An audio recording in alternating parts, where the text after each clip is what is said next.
I'm Robert Estrin here at Living Pianos TV, and I'm playing a Mason Hamlin Model AA, and this is a very special piano because it's one of the newest Mason Hamlins I've ever gotten. This is a 2004 6-foot 4-inch grand piano, and it's got just a velvety sound. The action is precise. And before I tell you more about the piano, I'm just going to play a little bit for you so you can hear the sound of it.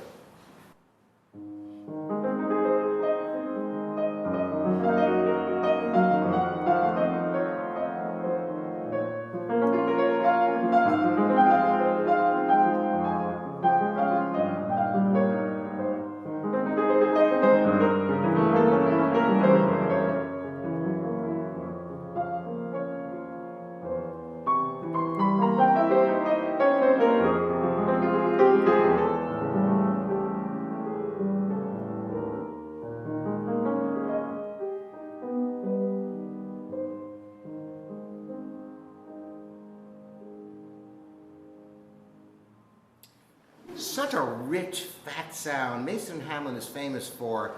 The history of Mason Hamlin is fascinating in that they were one of the great American piano companies at the turn of the century, going all the way into the 1930s. For a long period after that, they were still a great piano company, but not of the quality that they had earlier on.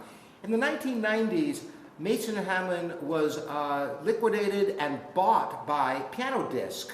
And Piano Disc has put a tremendous amount of resources into the company, still handmade outside of Boston, and they are arguably one of the great American pianos of all time.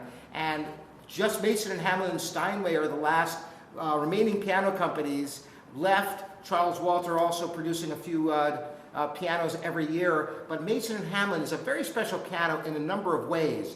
One thing, and if you've watched my videos before, you know about this, Mason Hamlins are truly overbuilt pianos. They weigh about 50% more than a Steinway or other pianos because of the massive rim, and they're noted for enduring the ages better than most pianos because of this. And one of the real trademarks of the sound is the big soundboard, which is enabled by a bigger tail, a wider tail. Let me show you something over here. So Mason & Hamlin has a unique design of a wider tail. Notice how this gets wider here and continues. This is not a right angle. So you get all this extra space in the tail for more soundboard. Take a look at the size of the soundboard. So you have a massively wide tail. So the soundboard in this piano is more like a piano 1 or 2 sizes larger. One of the reasons you have such a big, robust tone out of a piano of any size that Mason Hamlin makes relative to other pianos of the same size. But that's not all. There's a technology underneath called the tension resonator system, dubbed the Spider. You've got to see this. Come on down here. You've got massive structure. The rim of the piano is huge, but you also have this metal spider forcing the rim to stay in its proper shape. Why is this so important?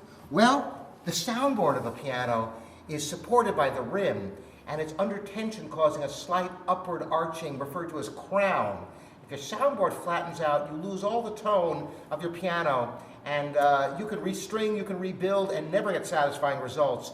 That's one of the reasons that Mason & Hamlins are treasured, and people look for the vintage instruments because they still have good soundboard. So this instrument could go 100 years or longer if it's in the right environment.